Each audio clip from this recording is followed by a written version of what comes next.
खुलुमबाय इनसाइडनि बर'आव आं नोंथांमोनखौ बरायबाय। तामुलपुर जिल्ला दुलाराय बाथौ गौथुमनि बानजायनायाव 52 नं तामुलपुर बियाबनि एमएलए जलेन दैमारिखौ बरायनाय आरो मान बावनाय हाबाफारि लायो।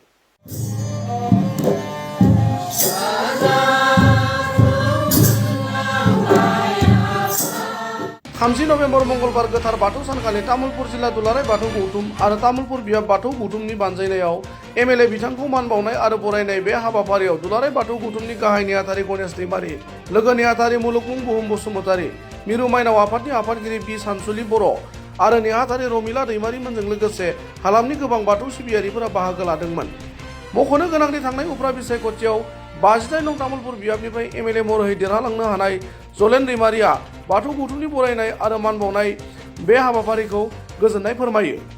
निउज डेस्क इनसाइडनि बर'।